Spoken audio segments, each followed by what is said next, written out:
Hello everyone. Welcome to our virtual event, the Adaptive Q4 Playbook Driving Multi-Channel Growth in the Age of AI and Social Commerce. We have got this cross-functional panel today because commerce has stopped being a straight line. Shoppers move across social, AI, and then store in real time. So we are covering all of that today. And we just released our 2026 Holiday Shopping Trends Report. So that data is going to guide today's conversation, give us a real read on consumer intent this holiday season. So if you're in retail, e-commerce, brand marketing, and Q4 has felt a little more complicated this year, then you are definitely in the right place with us. So a few logistics before we dive in. I'm Catherine, Marketing Program Manager at Tinuiti, and I'll be your host today. A few things: the recording and slides will land in your inbox tomorrow, so you don't have to memorize anything, and you'll be able to share this with your colleagues. And if you have to log off at any point and want to jump back in, you can use the same link that is in your calendar hold. And there are some downloadable resources. You'll see that in the docs section at the top right-hand side of your screen next to the chat. The holiday shopping trends guide is there. The deck from today is there, so you can go ahead and download those while you're here. And then most important one is to please get in the chat, ask questions as they come up. Don't save them all for the end. We're pulling live questions throughout, and we want to hear from you directly. That's what's going to keep this very interactive so that you can make the most of the event. And let us know where you're tuning in from today. You can drop that in the chat now. And then keep an eye out for some poll questions. One of them is going to ask if you want to talk to our team after. So if you're interested, just flagging that. I'm actually going to go ahead and launch our polls so that you have access. Actually, sorry, let me open that one. And then I'm going to keep that one open, but you should have polls now that you'll be able to answer those as they come up. All right, and just a little bit about Tinuiti first before we completely dive into this. So we are a media agency that not only builds brands, but architects business outcomes guided by its mission to love growth, hate waste. Tinuiti creates immediate and lasting growth for clients. At the center is Tinuiti's Bliss Point marketing operating system, the ultimate brand and performance unifier, which fuels decisions across audience, creative media, and measurement. And this approach allows Tinuiti to treat each client's business like its own, making smarter decisions faster and with greater accountability. So going ahead and starting some interaction here. Poll should be up for everyone. I'm gonna share it. Let's see. So we would love to know from you. And looking at your Q4 strategy, what is the biggest gap right now that you're seeing? So channels operating in silos instead of telling one story, uncertainty about whether AI search traffic is actually converting, PDPs and content not built for gift shoppers who don't know your brand yet, or balancing always on spend against promo spikes. So let us know by responding to the poll on the right-hand side of your screen. It should be right there next to the chat tab. And then if none of those quite fit, then you can let us know what is actually keeping you up at night as you're moving into Q4 in the chat. Looks like we're getting most votes for not sure AI search traffic is actually converting. And I know we're going to get into some of that today, so you are definitely in the right place with us. A quick look at our agenda. First, Andy Taylor, our VP of Research, is going to walk through the holiday shopping study data. Then we're going to move into the panel moderated by Jen Cornwell, and we will leave time for any of those questions that didn't get answered during the live Q&A at the end. And so I'm sure you're also wondering who all of these other people here are on the screen.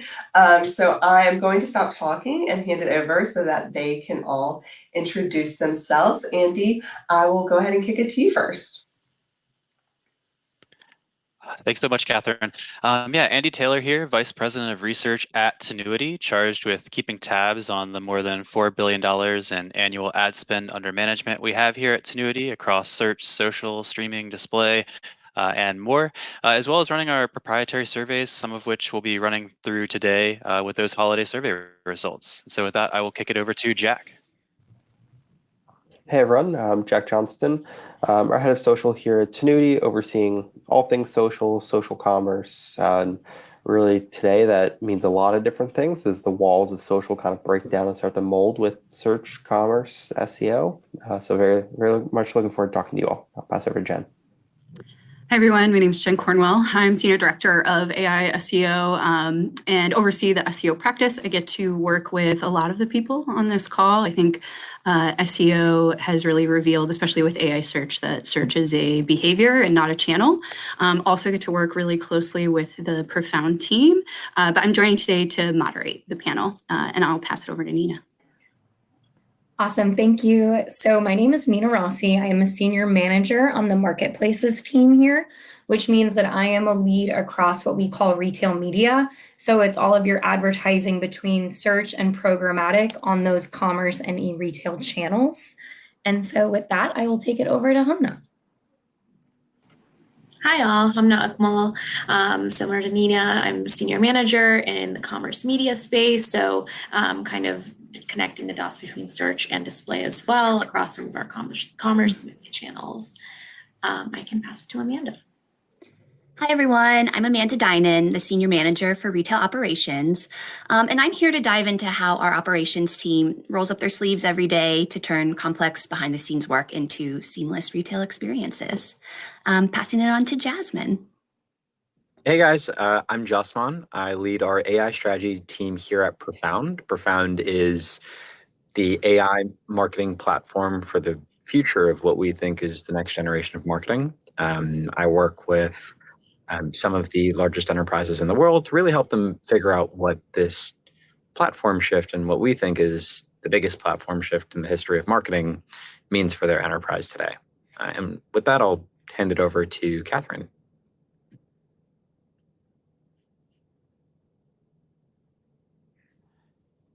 And I can actually jump in here and tee us off with our 2026 holiday shopping trend study.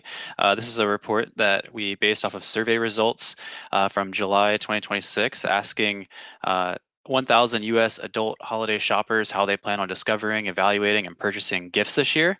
And I think a good place to start off with is the fact that the holiday shopping season has already started. When we surveyed these folks in July, 17% had already started their holiday shopping, with another 14% getting going in August or September. So well before Q4, a lot of shoppers are already shopping for holiday gifts, and that's also echoing a theme that we saw in our Prime Day study, which we released earlier this year, when over 30% of Prime Day shoppers said that they would be on the lookout for Christmas gifts as well during that event. And I think that kind of ties into the jump you see here on Black Friday as well, where 18% of respondents are going to wait until Black Friday to get their shopping going. Now, part of that is just, consumers do have these mile markers in their head of good opportunities to get going on holiday shopping, and Black Friday has obviously been built up over the years to be just that. But another part of it is that I think shoppers over the last couple of years have become even more on the hunt for deals. And opportunities like Prime Day and like Black Friday are very ingrained in shoppers' minds as good opportunities to get good prices on the products they're looking for. And I think that's certainly relevant given the backdrop of how shoppers are feeling this year. Many are worried about their finances. We asked how they felt about their personal finances compared to last year, and the most common answer was that they felt worse, with 37% saying so compared to just 29% who feel better. So shoppers are a bit weary, and obviously there's a lot of things that go into that against a backdrop of years of inflation, higher gas prices, and other things weighing on consumer sentiment right now. But all that said, if we look at actual spending plans, they're still a bit optimistic. 27% of all respondents expected to spend more during the holiday shopping season this year, compared to just 23% who spend less. Though the most common answer was that folks expect their budgets to stay about the same. It does look like online is going to fare better than in store, with 31% expecting to spend more online compared to just 24% in store. But that said, both online and brick and mortar businesses are going to play a huge role in the holiday shopping season this year. We see that when we zoom in on where folks are expecting to purchase holiday gifts, with the number one answer coming from online large retailers, but followed up, relatively closely by physical big box stores. And so it's obviously going to be a very multi-channel holiday season.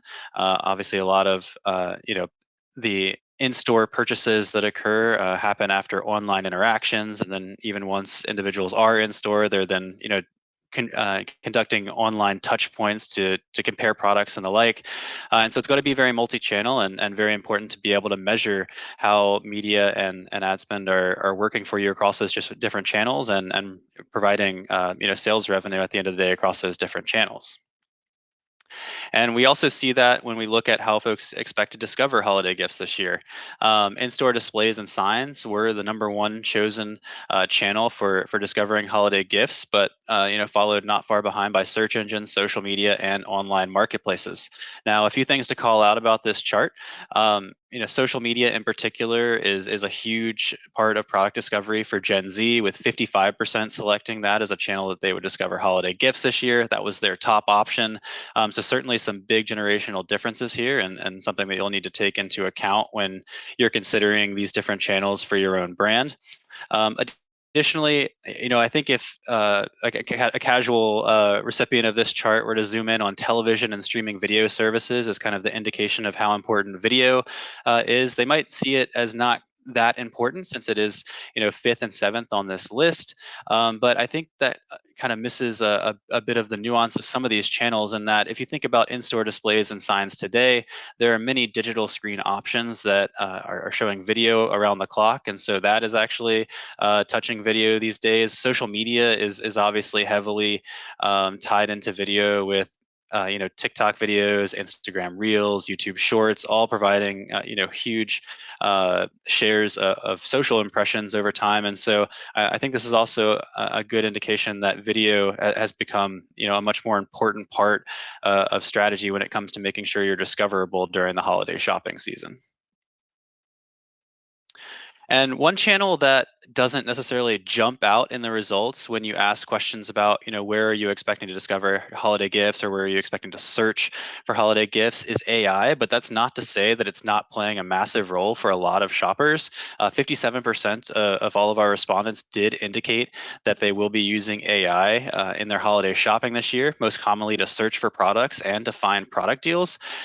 So even though it's not a leader in some of these key categories of discovery and research, in those questions specifically, it's becoming a greater part of the consumer journey for a lot of shoppers, and so certainly important to take into consideration.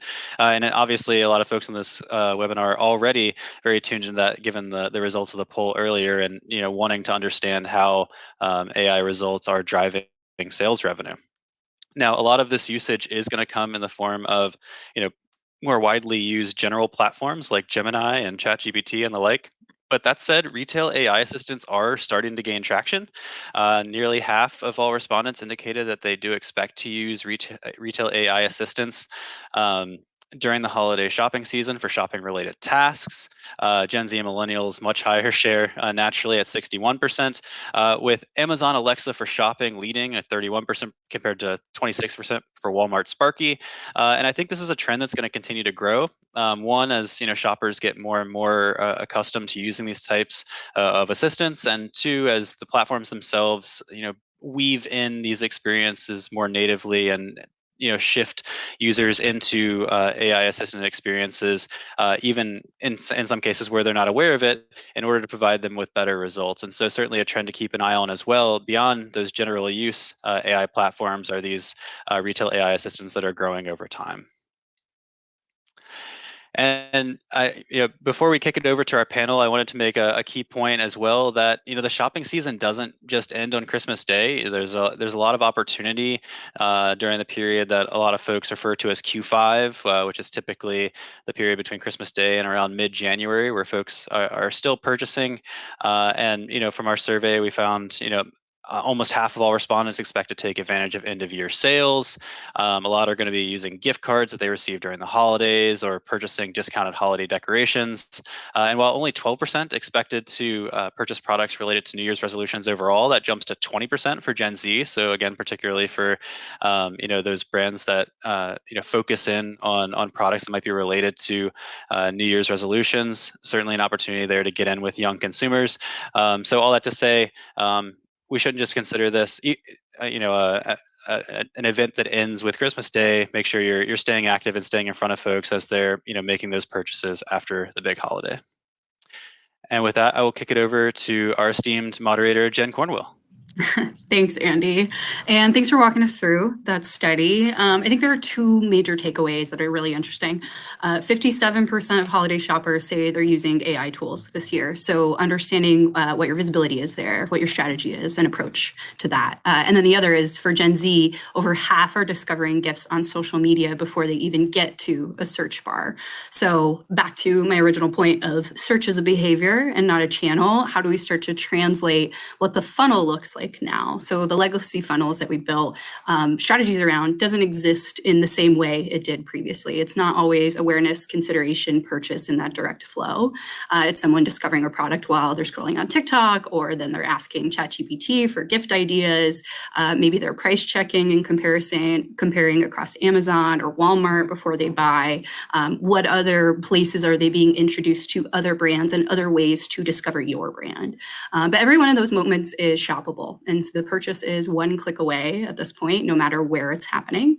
So the question isn't about which channel belongs at which stage of the funnel. The sorting exercise stopped matching how people actually behave. The real question is whether your strategy connects across all of it with conversions as the through line. So with that in mind, we've got a really great panel of experts from across digital media spectrum. We have spanning social, search space, AI search specifically, retail media, and retail operations. So without further ado, I will get us into our first question. So while many marketers view these all as performance channels, search, social, and marketplaces were 3 of the top 4 channels for gift discovery from the survey results we got from Andy. So Jack, I wanted to start with you. What are the biggest shifts you're seeing in how people use search and social and retail channels right now? Yeah, there was a really interesting review that I was reading from the Harvard Business Review that was actually highlighting that 15 years ago, when consumers were searching for brands, on average, there'd be 2 touch points within that consumer journey. Maybe that's through search, maybe that's through another advertising platform. But today, most users are reporting that there's up to 6 touch points before they make a purchase.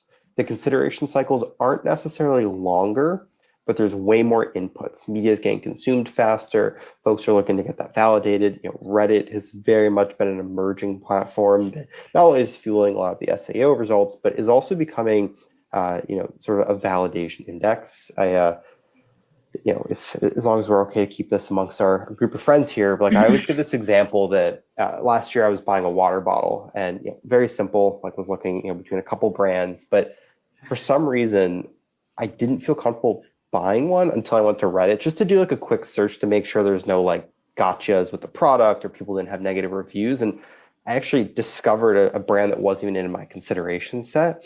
And that's super common. It's not just high consideration products, higher price point, cars, electronics, things like that. There's also these very simple purchase mechanisms, even for lower price points that we're seeing. And social especially is very much becoming kind of this peer-to-peer recommendation guide. Google just put out a report actually earlier this year that I loved that talked about where consumers are actually looking for their recommendations. And 80+% is still happening on Google, as we probably all expect, but 30% of them are turning to Reddit specifically, and generally 26 are turning to those AI agents. But as you heard Andy and Jen highlight, when it comes to shopping in the holidays, that number continues to grow and is now well into the 40% margin. So there's so many different touch points that are happening right now that marketers have to understand that these channels can't live in a silo, but what you're doing on social is compounding to what's happening on search to how the consumer behavior is all working together. Awesome. Thanks, Jack. And I want to hear from everyone. I'll pass over to Nina next. Thank you, Just. Really nice segue, Jack, into what I want to talk about. And I will say I am also one of those people that goes to Reddit on looking for product recommendations. But to that point, and I think this really ties back into what Andy had called out about the fact that consumers are really looking for the best deals that they can. So we're seeing the shift, I would say, over the past few years of leaving that retailer loyalty. Consumers, like we saw, they're already researching and they're comfortable going to different channels. So in the same way, they're going to look something up on Instagram, they're going to look something up on Reddit, they're going to take all of that information and then look it up on Walmart, on Target, on Amazon. We're seeing that a lot of retailers now are sort of working in tandem in a way to kind of compete against each other for those deal periods. So consumers are really the ones benefiting from that. So even from the start of research all the way to that purchase, it is continually a multi-channel path to purchase. So when you think about your funnel and how you get the consumer to convert, if you have a multi-channel strategy, you have to really layer in all of those different commerce platforms to make sure that you're getting consumers to your product in the most effective way. And then lots on the AI research piece, but I'm going to save that so I don't talk too long on this question. Awesome. How about you, Hamna? What are the biggest shifts you're seeing right now?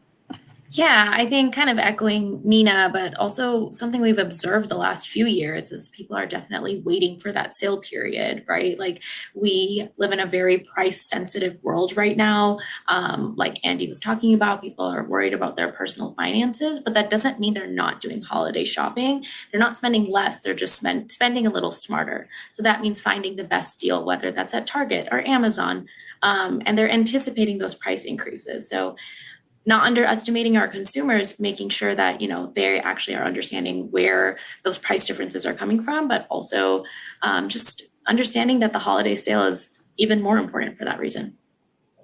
Awesome. And Amanda, what are your thoughts? Yeah. I think, especially focusing on the Amazon side, retail AI assistants, they are everywhere. I go to check a price and all of a sudden I'm in the Alexa ecosystem. And Amazon has even published data stating that over 300 million shoppers are already using Alexa shopping. And then that those shoppers are converting 60% more than those that aren't using it. And so I think it is being used for discovery. So especially within that gifting season, people are shopping differently. They're not just shopping for what, they're shopping for who and why. And so that's why it's becoming so important to show up for those agents during Q4. Awesome. I always joke that Amazon is the Wikipedia of products. As like an SEO, I'm like, oh yeah, it's stealing all my product research traffic. Justman, your last but not least, what are the biggest shifts you're seeing?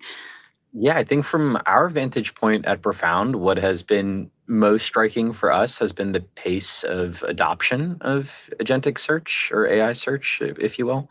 One data point I'd like to use to ground this sort of topic is Google took 13 and a half years to reach 100 million users. ChatGPT took 2. And within I think 4 years now of launch, ChatGPT is at 1 billion weekly active users. I don't have the comparative data point for Google, but I would wager it's somewhere in the ballpark of 20 to 25 years. And so when you just think about the speed of adoption, consumers are ripping this technology out of the companies producing them's hands.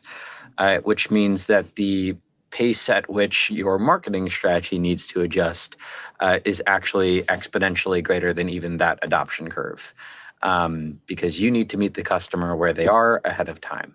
So I think, in fact, what it's underscored for me is marketing is actually getting harder, not easier. And some people might feel that it's easier because now there's this neat touch point with AI, but my view of this is actually that AI is going out into the world, consuming an order of magnitude more information than any human would when it makes a recommendation or placement in a conversation. And that means that your goal now as a marketer is actually to be present in all the touch points that matter for those conversations. It's much less actually about do I have one strong component of a strategy? In fact, it seems a strategy is now an encapsulation of your presence in owned, your presence in social, your presence in earned, et cetera. So now by default, you must pay attention to each part of this, where maybe before, in a world where there were 4 links that showed up at the top of the SERP, where G2 was the top thing for your category, you could just worry about G2. But I don't think we live in a world where you have that luxury anymore. So that's a long-winded answer to say lots has changed, but the pace of adoption is amazing. No, I think the pace is really interesting. I've seen some stats, I don't have them offhand, also comparing growth similarly to TikTok, which also grew pretty rapidly, but still saw ChatGPT grow faster than that. So, and I think, the brands that used to just care about Amazon have to care about a little bit more now, things like that. Definitely seeing a lot of that type of expansion. Okay, getting us into our second question, back to the survey results from Andy, 17% of respondents had already started shopping in July, 14% in August and September. So we know this isn't just a Q4 effort, and it has to mesh with campaigns earlier in the year. So starting to plan sooner and sooner maybe than we were last year. So this leads into always on versus promo. And I wanted to start with Nina. How should brands balance always on campaigns with big holiday promo spikes?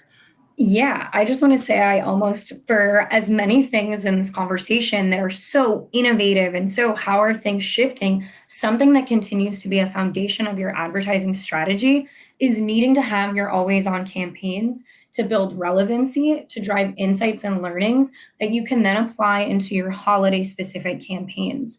We always consider too, those always on transition into your tentpole lead-in campaigns. So at that point, when you're hitting that tentpole lead-in, you ideally want to have an understanding of what you're going to put on promo so you can start using your advertising to boost that organic velocity because you're building relevancy, because you're winning these placements, which then as we go back like full circle to those 6 touch points that consumers need that Jack mentioned, having your product show up before it goes on promo keeps it top of mind as consumers are researching earlier and earlier. And this especially all ties into, and Andy, I think, mentioned this earlier too, we are seeing a resurgence in Black Friday, Cyber Monday shopping. T5, which I feel like when you're in the industry is now like T22, 25, really narrowing in on the way that you're going to budget across Black Friday being a really key sales driver, all the way to Cyber Monday, which we're seeing data showcase that's going to continue to be the strongest sales day of Black Friday, Cyber Monday.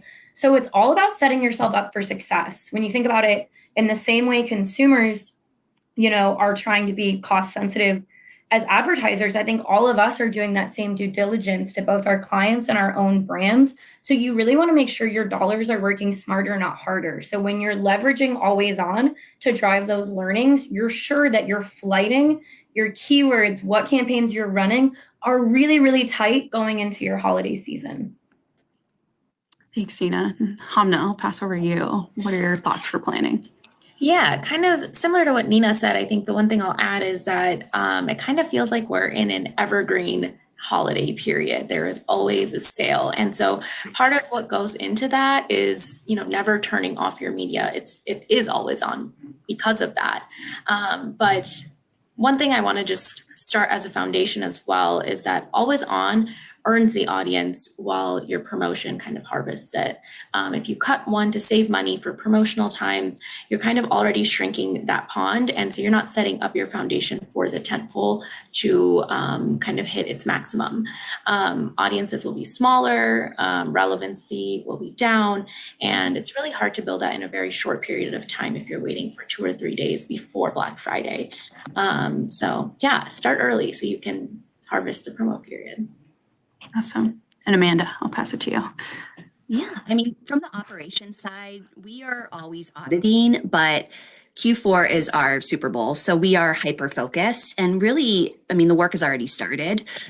So besides just more communication with the ads team, we're really starting to prepare our PDPs for success during Q4.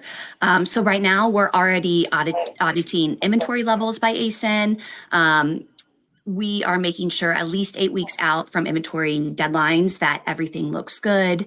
We are locking content updates right now and then continuing to run PDP audits on a weekly basis. And then we're also closely monitoring reviews and review ratings. So is the customer happy with our products? Are they going to want to buy this product when it's on sale? And then also, does it have a high enough star rating to be featured in ads and to get badging? And then all of those audits go into a document that we're constantly pushing over to our ads team to make sure we're aligned. Awesome.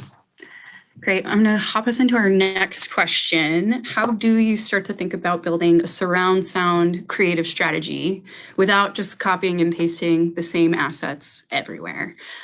Jack, I'll have you start this one for us. Yeah, I think it's a lot about connecting the consumer journey. And what we're seeing, especially in the social space right now, is an increasing importance in I call it person-led content. It's not always UGC, it's not always influencer, but TikTok, when they came on the scene in a big way a handful of years ago, the algorithm was favoring and brands saw better performance from people-led content. That's still very much the case for brands that are on TikTok Shop today. 90% plus of their revenue in TikTok Shop comes from creators. The same thing is now starting to be true on Meta, on Snap, and all these other platforms where the algorithm is beginning to favor user-led content, not just polished brand content that you can necessarily repurpose from another channel. So when we think about building a cohesive brand message, that is going to be one element of it. The other element is how you think about the organic piece, right? So like you're partnering with creators that are posting organically. You want to flood the algorithms to have a lot of content there. You can boost some of it for paid. But now you also want to think about, okay, well, what are we doing from a brand and organic perspective? And this kind of is where building a strong organic presence can become your knowledge hub that users can then go to learn more about your brand. What are the use cases? How does it fit into my lifestyle? Like some of these questions just to learn a little bit more about your brand persona and your products. And if you have a product that is maybe less straightforward, it can also become a hub for how-to videos. Very similar to how a lot of brands are leaning into YouTube as an example with longer form content around their brand. And then the last piece of this is just thinking about how we can think through really the assets that are being provided. So on TikTok for TikTok Shop and then Meta now with their affiliates, there's much easier linkage between social channels and points of sale, whether it's integrated through like a TikTok Shop or through like an Amazon or a Walmart or an eBay. You can now take those affiliate links and directly integrate them into your media for stronger attribution. So when we think about all these working together, it's about flooding the market organically and then being able to boost that strong content that's all person-led to supplement your brand messaging and market. Yeah, I think your comment about creators really interesting, calling back to your anecdote about checking Reddit and this like really important human touch point in the search journey. I think it's really interesting while we talk through this. Hamna, what are you thinking about for building out a surround sound creative strategy? Yeah, I think when we look at commerce, it's about being very intentional on what the job is that we're looking for, right? So understanding that part first. Are we trying to have people understand the brand? Are we trying to close the sale? What are we really trying to get to with this creative? Those two don't have the same role, which means they shouldn't be the same creative. That being said, I still believe very strongly that there should be a consistent theme or a hero or a story that we're kind of bringing back, calling back to so that people have some kind of brand recognition. So is that a brand ambassador? Is that a visual theme? Whatever that is, it's something that people can tie the brand to. So that is kind of like how we think about it when we think about trickling down the funnel, a little bit different from social and SEO and some of these other places, but yeah. Awesome. Amanda, what are your thoughts? Yeah, I mean, thinking about, again, our retail platforms, the PDP is just so important and having unique PDP content. We want our pages to drive conversion once a customer gets there, but we also want it to be picked up by AI agents. So backend and customer facing content is really important and you want it to be healthy. So going into holiday, pull all your reports, check all your attributes, make sure everything's filled out in the back end, and then let's look to see how we can optimize our PDP content. Really focus on images, PDP images. Customers look at the images more than they read. So how can we, stuff as much in there as possible without making it overwhelming? So instead of just having a lifestyle image, how can we add icons to it that call out the benefits of the product? A plus is really important because especially on those retailer sites, you can get a lot deeper than in other like media platforms. So use the FAQ. I've seen a lot of citations that are pulled from FAQs. So make sure you're creating FAQs that are based on real customer questions. Add A plus that again shows lifestyle imagery, and then where you can add really detailed comparison charts. Awesome. And Josman, I'm really interested in your thoughts. I think the way AI search works really opened up what creative strategy means. Yeah. I think like maybe the right place to start here is back on where I concluded the last overly verbose answer I gave, which is basically as like a starting ground, you or me as like a human might consume the top 3 or 4 or 5 or 6, whatever, pick a number out of the blue links that would have shown up on Google. And we might click through them, skim them, form some opinion about what's happening, and then, go on with our day. But an agent like ChatGPT will literally search 100+ sources to understand what's happening with this company, what relevant context exists to what the user wants to understand, and what is the most useful place to source that information out of all of the places it has gone and visited.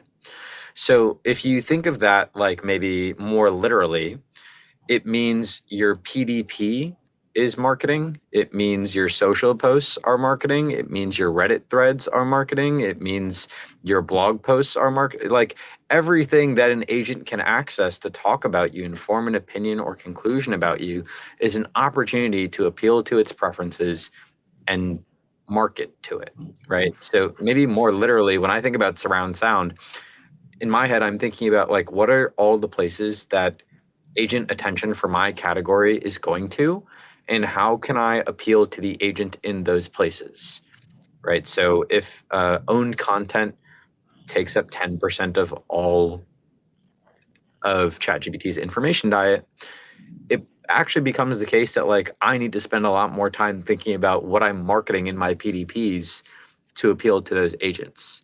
So in a world where you have this many more touch points with the agent who is actually influencing the consumer, what matters is influencing the agent. And the way to do that is actually to use AI to make your life easier, because otherwise there's, I've already named 5 different touch points. Those probably sit in 5 different departments. And so you need to either coordinate 5 different people, or you need to actually use AI to influence AI, which is, part of what we think about at Profound. But that's part of what I think informs my perspective on surround sound. Yeah, I totally agree. It's like the agents are looking for that validation in so many places, right? And that's part of it. And then yeah, how do you scale that? I think that's a really good question. Okay, getting back into talking about PDPs, I'm going to start with you, Jack. But how critical is good PDP and social content today, and where do you think generic content falls short? Yeah, so time back a little bit to what I was talking about on creating these surround sound moments is you're going to have your creator pool of content, and then you also need to sprinkle in some of the brand content that has to live within your handle. The importance of this varies for most platforms. For example, having an organic presence on Reddit is probably less necessary than having an organic presence on like a YouTube or a Facebook or an Instagram, where consumers may be going to your handle to learn a little bit more. But what's important to understand is Reddit, Facebook, Instagram, they're all getting scraped, and they're part of these SEO results. So Reddit saw a huge boost in advertisers coming to the platform to spend on paid ads because they were appearing within search results. Now, on the PDP side, this is also incredibly important because you want to make sure that your landing page experiences are obviously very strong, but especially from a paid ad perspective, the page that you're driving to, you want to make sure complements the creative that's running and vice versa. You don't want to have a broad family of products image that then drives to a single PDP. You want to make sure the family drives to the family landing page for that result. And the keywords that you're utilizing in both your organic and your paid ads, plus what's on the PDPs, these are all playing into search results. And it's not just your traditional search engines on Google. This is also into social search results. So we talked about a little bit earlier how the amount of search touch points that are happening, or rather touch points in general, is increasing over time, and that includes social search. So consumers are going to the likes of TikTok and Reddit and the various meta platforms, Facebook, Instagram, whatever, even WhatsApp or Messenger, and they're searching for things like best running shoes, best makeup for the holidays, or gift ideas, right? And your brands are now starting to come up based on keywords that you're using on the platform. And especially for TikTok, your keywords you use in your TikTok shop directly translate into organic search results on the platform. We know that that drives discovery and conversion. So certainly something that I would highly recommend all brands take a very serious look at is like, how are you thinking about tagging, using keywords across your social platforms? Because they will appear both within traditional search engines as well as on the platform itself. Awesome. And Amanda, I know you touched on PDPs a little in your last answer, but what does good PDP content look like? Yeah, and always so much more to touch on. So to give a little bit of a backstory, my team has been really monitoring Alexa citations or queries and their citation results, thousands of results across multiple categories for the past few months. And there's two things that I really noticed in terms of what's being, told back to the customer, and that a lot of that content comes from bullet points, and that would be conversational content, the why, like why is the person shopping for this product, and then really unique attributes to a specific brand. And again, I think the bullet points are a great place to do this. Let me kind of give you an example. Customers aren't shopping on Amazon like dark roast coffee. And even if they are, that attribute is probably in your title already. Customers shopping more like, delicious coffee that doesn't hurt my tummy, and something like that. And so instead of having bullet points that start off with premium dark roast coffee, how can we make our bullet points something more like low acid, easy on the stomach, premium dark roast coffee, so that we can really show up more in those citations from Alexa shopping. And then also like unique attributes. Our coffee has 95 milligrams of caffeine per cup. I've also noticed quite a bit that comparing products, and not necessarily comparing like direct brands, but comparing products gets called out quite a bit. So saying something like 70% less acid than regular coffee, things like that are really going to help you show up more and drive, unique results from other platforms. Yeah, I think that fits into some of the conversational search shift, right? Like the way people are actually, because the user behavior has changed for search pretty dramatically with the introduction of AI and conversational search. Totally agree. Cool. And I think what's really interesting is even on Alexa Mobile now, Alexa shopping on the mobile app experience, now videos are being pulled in from YouTube. So now social is really becoming way more incorporated on those retailer platforms. And that's something brand new that I just noticed. So keep your eyes out. That is really interesting. I had not seen that yet. I would love to talk about YouTube more, always. But I'm going to get us back to survey results. We saw a majority of holiday shoppers are expecting to use AI in their gift buying journey, but is AI search actually sending high intent traffic to product pages? I know that was in the poll results, one of the hardest things to figure out measurement for. How do we make sure our products meet those customer expectations? And Justman, I'm going to start with you and get your take here. What are you guys seeing? Yeah, I think this is really exciting, actually. It sort of goes to this idea of like AI being your personal consigliere or AI as like your pocket concierge. And you really trust your consigliere or you really trust your personal concierge such that you like take its recommendations at face value and you act upon them. Or at least in some, ideal version of the world, that's kind of what that relationship looks like. And what we see today actually is we ran some surveys at Profound in terms of general consumer AI habits and confidence/intent levels after being educated in AI conversations. And basically, we observed this effect where the more people reported using AI for their decision making with a topic, the more likely they were to self-prescribed as being confident enough to make a purchase, and then actually make the purchase. So maybe to break that down, the more you use AI, the more influence it has over how it frames the issue and the way in which you should approach decision making here. And then the more that you actually trust it and consume it or rely on it for your judgment, the more you say, okay, that's probably the right idea. And then if you are convinced of that idea, the more likely you are to actually transact on that preference. So I think like if you were to put that all together in a more pithy way, answer engines or agents like ChatGPT, Perplexity, Claude, etc., are literally manufacturing intent out of thin air and helping route active leads to your business. Like that is the current context in which we live, which really means that as consumer trust in AI goes up, you should actually expect that number to only become larger and larger. We're still in the very early days of agentic influence over commercial transactions. Like there's not even a lot of end-to-end commercial autonomous transaction happening today where agents are buying from other agents. We're still working up to the milestone of people trust AI enough to use it to route transactions through ChatGPT. Mm-hmm. That's a human to an agent solicited recommendation. Now, the next sort of stage in that evolution is like autonomous transacting. And for that to happen, you need to have a lot of trust in that system. And when that is also the case, I would expect it to actually be true that much more of commerce activity is happening through, agent arbitrated transactions effectively. But the first sort of signs of confidence that we can see a future like that happening is basically the more people trust AI, the more they outsource decision making, and the more they outsource decision making, the more likely they are to transact. So that's what I think is like one of the very interesting early signs of that activity in the future. Yeah, I know OpenAI, I don't know if anyone's seen the ad campaigns from ChatGPT, definitely trying to build consumer trust.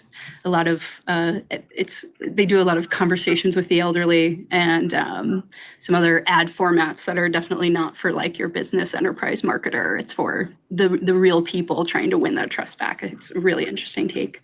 Cool, Nina, I'll pass over to you. What are your thoughts?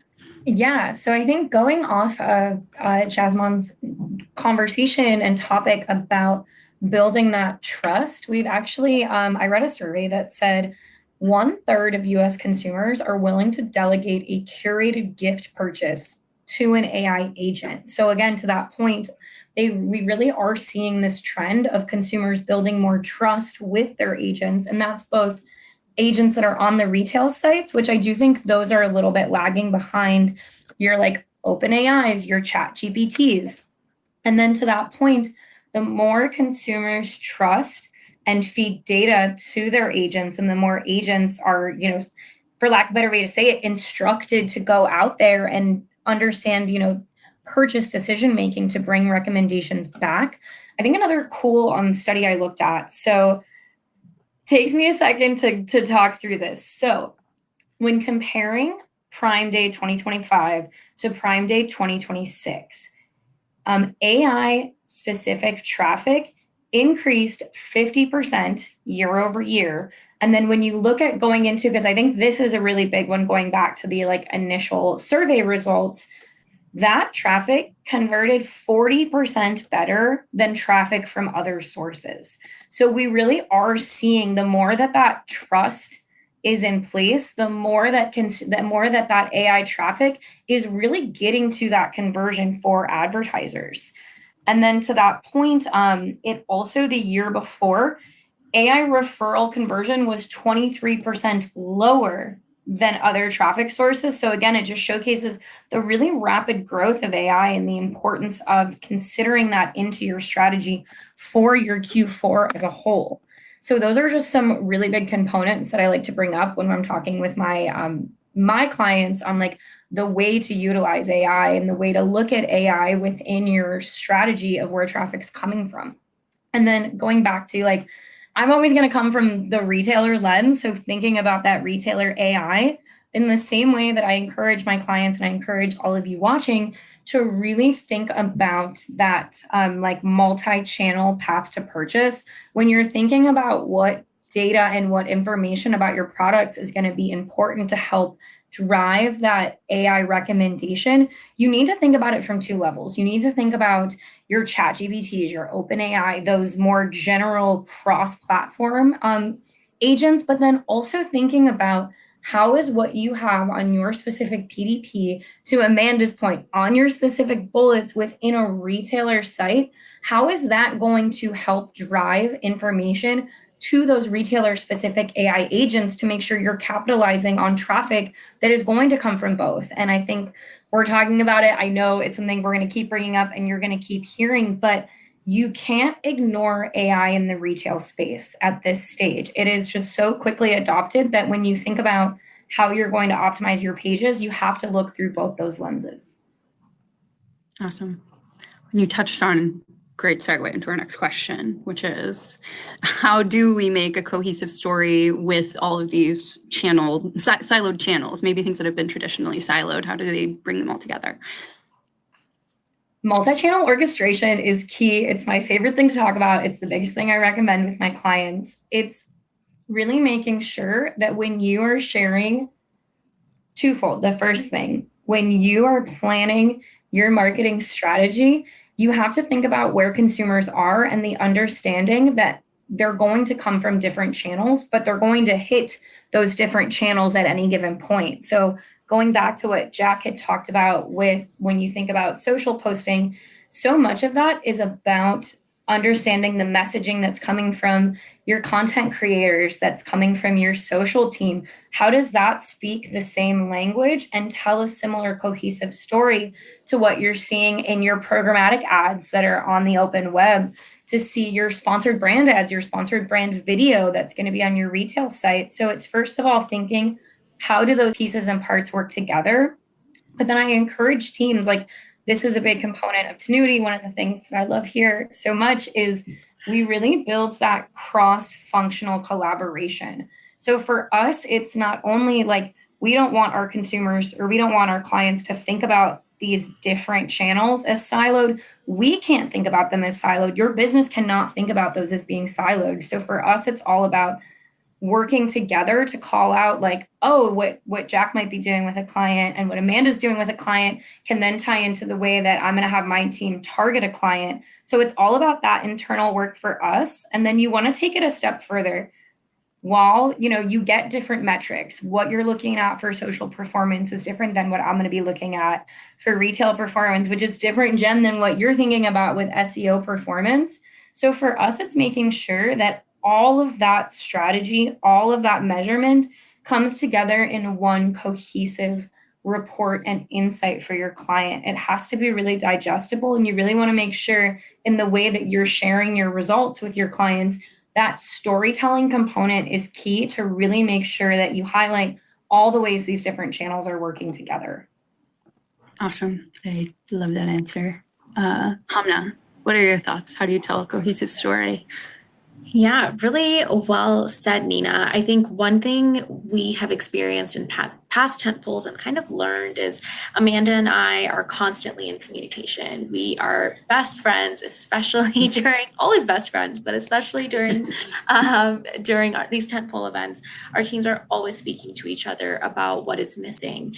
And so, with the top line sales and measurement and competitor analysis that her team is able to offer, the media team can then say, like, what gaps can media fill here? What are we missing? And Amanda's team helps feed that information for us. So that is probably the most essential part of, where we're able to close gaps. We can shift strategy very, very quickly. And a good example of that was when, we saw a competitor lose inventory. They went out of stock, and Amanda's team very, very quickly kind of shuffled that down to us. We moved our dollars where we needed to be, and we saw a great success later down the line.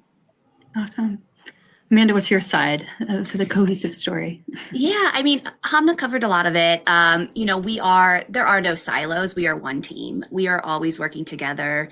20 years in retail, I've never seen a team that's been so cohesive. What that means is really doing the work beforehand. My team pulls past sales by hour, by day for events, so that Hamna's team knows when they should really be maximizing their ad spend. We meet on a daily basis to talk about where are we to our goals, when we work on international marketplaces and in multiple countries. And if we aren't meeting our goals somewhere, do we need to really start to push more? What's going on and how can we work together to, fill in that gap? And then, like Hamna mentioned, if we see out of stocks, either on our products or competitors' products, we are constantly monitoring the detail pages. So we let them know right away, hey, maybe we should be focusing on this product, or maybe we need to start showing up more on this competitor's PDP. Awesome. And Jocelyn, I'm interested in your answer to this too. I think you've already touched on kind of like this multi-touch, multi-place.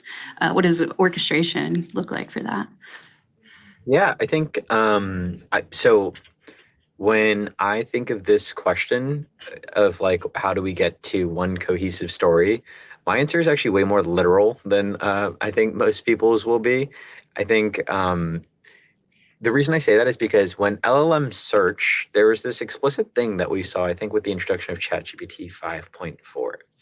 And there was this really interesting, it seemed like intentional design decision happening, which was first, ChatGPT would go for a branded prompt. Let's say I'm asking, are Nike Vapor Max 5s good shoes? For that prompt, ChatGPT was first going to Nike.com and Vapor Max Fly 5s, whatever, PDP, and looking at that. And then after that, it was going to go to, let's say, Reddit and look up what people were saying in r/running shoes, and then look at the comment about Vapor Max 5s. And then it was actually going to go to runrepeat.com and see what they said over there about that same shoe. And then it was going to go over to runnersworld.com and see what they said over there. If you take it very literally, what's happening is ChatGPT is going on the internet and seeing what you say about yourself and whether that matches what other people say about you. So I think if I was to try and reverse that and say, what does that mean for me as a marketer? What should I do differently? I think one tacit takeaway that we've been working with lots of enterprises on is actually figuring out how to unify your comm strategy around how you talk about the value of your product. Meaning LLMs really like fresh, original, and specific information. Are you making sure that that fresh, original, specific information is available in all the places that LLMs already like to frequent, right? If you have a stubborn little kid who will only eat 3 desserts or 3 sort of food items for dinner, your goal as a parent is to figure out how to get your vitamins into those 3 items. Right? Or how do you add some vegetables to the brownie so the 1-year-old doesn't find out? And it's sort of like a similar idea going on here where, you're kind of trying to figure out how to sneak in those points in the same places. So that way an LLM, when it's trying to reconcile these different sources of truth, it's not throwing you out of the consideration set. It's saying, oh, this company is likely more credible and trustworthy as a result of this corroboration of what I'm seeing across these various touch points. So when I think about corroboration, I literally think of are we seeing or saying similar things across the touch points that LLMs care about? Yeah, no, that's great. I really like the hiding things in your kids' food analogy. It's really good. I also think all of the things we're talking about, and when I talk about this too, it's good brand building, right? It's a lot of what you're hitting on is what is your brand even about? What does it mean? Awesome. I love the orchestration conversation. It's so important for AI search. I'm going to go back to you again, Nina. How should audience targeting adapt for Q4, given all these ad tool and algorithm shifts? Yeah. So the way that it should adapt, in my opinion, is, of course, coming from the retail media space, not every single channel has the same audience. So it's really going to be a miss for your brand by thinking about a blanket strategy. Like I always like to say, your main KPI goal is what's going to start to set the foundation. But the way you're going to achieve that KPI is by looking at your audience targeting. You know, you want to think about when you're trying to get that conversion, who is the consumer that you want to get in front of? So I always encourage people, lean into that 1P data across each one of your retailers while also keeping the lens around the demographics of who is shopping at that specific retailer. So I think that's something that's really important. And going back to some of the conversations we had earlier with Hamna talking about always on strategy, like bringing this pool, and then your actual promo strategy is what really like closes the deal. You need to be thinking about your holiday shopping all throughout Q4. As we've seen, you should actually be thinking about it in Q3, but like Q3 is almost over. So we're going to really just focus our energy on Q4 here. So it's really leaning into that long-term strategy for the quarter about making sure that all of your initial, your tentpole lead in, all of your always on strategy is help driving your audience to that goal consumer for your promos, for your deals at the end of the year. But then to that point, I think it's also taking a step back and thinking about the types of audiences that you're leveraging and when. So lifestyle audiences are going to always be key. I always feel contextual audiences are really strong, but when you're getting into your actual promo, I always encourage putting more into your contextual audiences, especially when you're thinking about what keywords you want to target, what promo messaging is going to be really key. And then when you think about those two audience pools, of course, you want to wrap everything up by driving retargeting across those audiences through the middle and lower parts of the funnel. So it's all about thinking, not only like how are people leveraging AI, but it's also what are consumer shopping behaviors as it is? Who are the people you're trying to reach? So you really have to, I think, go beyond, the way people are getting information and really thinking about the places those people are. Totally agree. And we keep it with you. How can smart targeting and clear product messaging cut down on post-holiday returns? So after the sale. Yes. Oh my gosh. So to that is where we're really going to come back to understanding the way people are utilizing AI and understand the way that AI platforms are leveraging what you are putting out into the space. So it's all about that very clear PDP messaging and also having teams like Amanda's understand and analyze what reviews you've gotten on those products so far, because you want to get ahead of where you're seeing returns, where you're seeing that point of friction with consumers. So essentially, it's taking that evergreen learning and making sure, especially in Q4, that you're essentially making it a more seamless, clear experience for a consumer when they're on your PDPs. And that goes beyond just the content that they're reading and also the visuals that they're seeing. So it's really important to not only think about the lens of those reviews, but also to Jasmine's points, like you want to really think about how is an AI platform going to interpret what is on your PDP, and understanding that it's going to be extremely objective. So in the way that we sometimes are like, oh, a consumer is going to read between the lines, or a consumer is going to drive a certain inference, you can't rely on that. And you can't rely on that at a time when consumers are more cost sensitive than ever, when there are so many places that they can purchase, and there are more and more brands on your retail platform. So you really have to be super thoughtful about your messaging throughout the entire year, but especially going into Q4. Yeah, no, I totally agree with that. And I'll plug a little Profound tool here that's been really interesting for our clients, is the fact check, and making sure that the information that shows up inside of an AI answer is accurate. Because to your point, if people are relying on that more and more often, what is inside of those answers, is it true or not? We had a client who updated their warranty this last couple of months. And so that was a great use of it for fact check for us, because if people are buying based on that warranty. We know we update it everywhere on the website, everywhere we have control, but what is actually being pulled into AI answers based on all of these other conversations that are happening that we have less visibility on. So I totally agree. I don't know if, returns have been impacted or not for that client, but it was really helpful for us to make sure things were accurate. Awesome.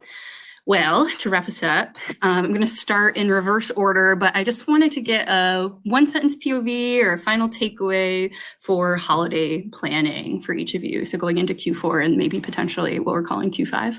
I'll start with you, Jasmine. What are your thoughts or takeaway for holiday? Yeah, I think, again, in a limited context of like AI search, when I think about the holidays, I'm thinking about what do I need to have in place by when to be this prevalent in AI conversations for this holiday. So if you take that logic to its extreme, what it actually becomes is sort of like a, content scheduling exercise / accuracy and sentiment scheduling exercise, where, if you know the bulk of the commercial volume for Christmas shopping is happening between early November and early December, you actually need to work backwards from that timeline to say, if you want to capture the bulk of the intent there, answer engines will take two-ish months to warm up to peak citation volume for any net new piece of content. So what that actually means is your content that needs to be top performing content in November needs to be shipped and available for agents to consume starting in September. Right. And so what that actually means is you've got like 3 weeks to figure out what you need to do to be set up for success this holiday season. And so things that can feel very far away once you start adding up the constraints become a reverse planning exercise for where you need to be by when. And I would say in the context of AI search, a large part of the conversation is understanding what services matter to your demographic. And then 2, figuring out what gaps you need to close to be at, a performance metric that makes sense for your brand on that timetable. So I realize that's somewhat abstract, but that's at a high level how I would be thinking about that. Yeah, I think the timetable is super important.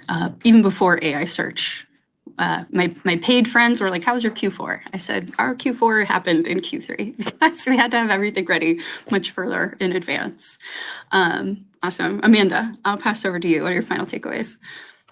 Yeah, probably not as exciting as some of the others' answers, but inventory availability is just crucial. So make sure you're doing the work now to make sure you have enough inventory, leading in the big spikes leading into December. And then also, as Andy mentioned, we're kind of seeing that Q5 where people are still shopping post-Christmas. So make sure you're ready. It's very hard to receive inventory into these warehouses during Q4. And all the best content in the world showing up number 1 in search results won't lead to a sale if you don't have product to sell. So.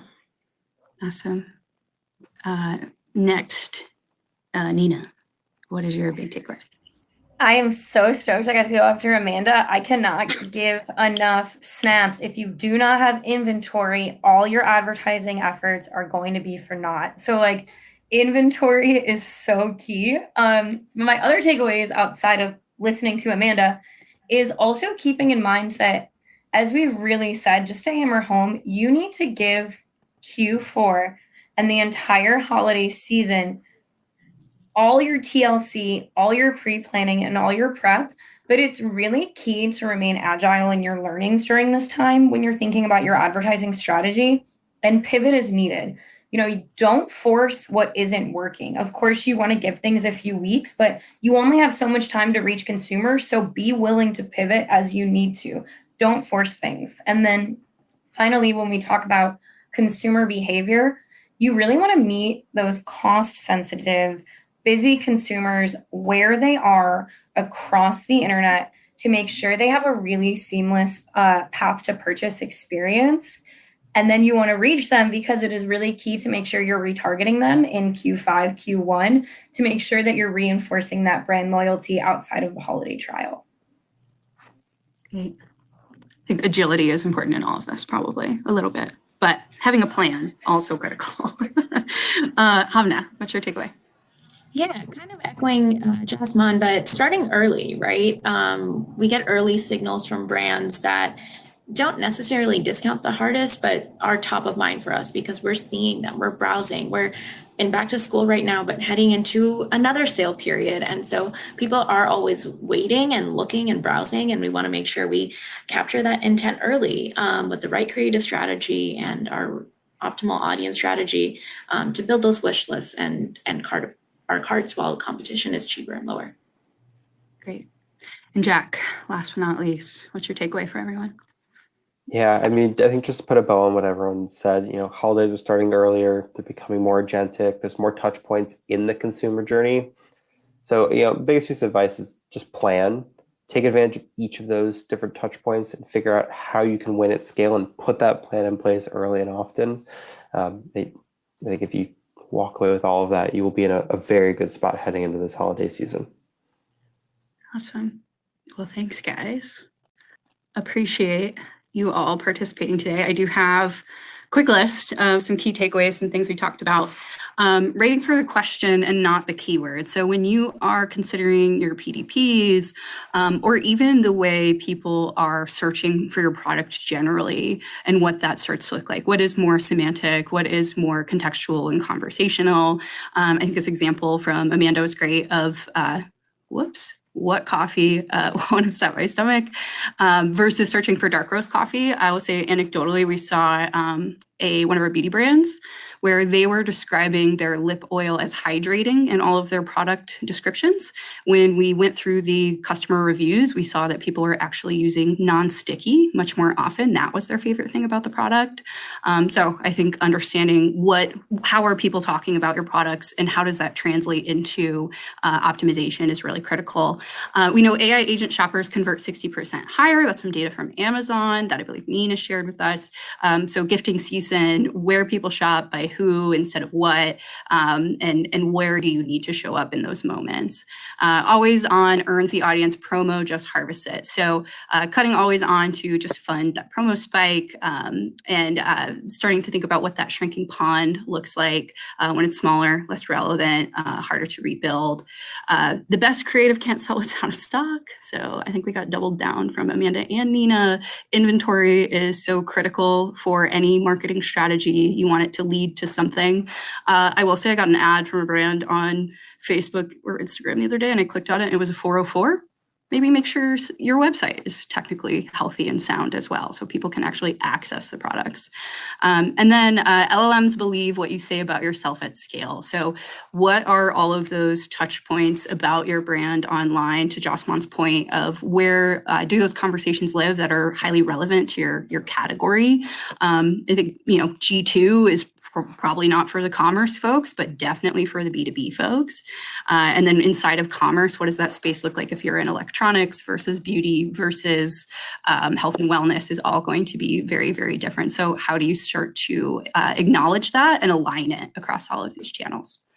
But thank you, everyone, for the time today. I think we're going to switch to Q&A next if anyone has questions. Yes. So I just first want to say big thank you to Andy and the research team for pulling together consumer insights for the holiday shopping study. And then big thanks to Jen, our moderator, and all of our panelists today. That was a really great back and forth. Search, social, retail media, commerce, ops stopped feeling like a bunch of separate conversations and really started to feel like one. So I feel like that was the goal of this.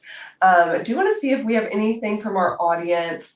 I was keeping a pulse. I don't know if we have any questions. We did have one question, but I do think Jack addressed that from Morgan about how are brands managing and influencing organic Reddit content. Jack, I know you addressed that in the reply to her, but was there anything else you wanted to mention about that? No, hopefully that response was helpful. Reddit's a little bit of an anomaly in that you can't just have a straight organic presence. It has to be really authentic, but there are some brands that do it. But I think you'd actually be pretty surprised how much you can move the needle from a paid perspective, or even just from understanding the sentiment that exists on the platform. Because these agencies, LMs, they're looking for how you talk about your brand, how your brand is talked about by your consumers at scale.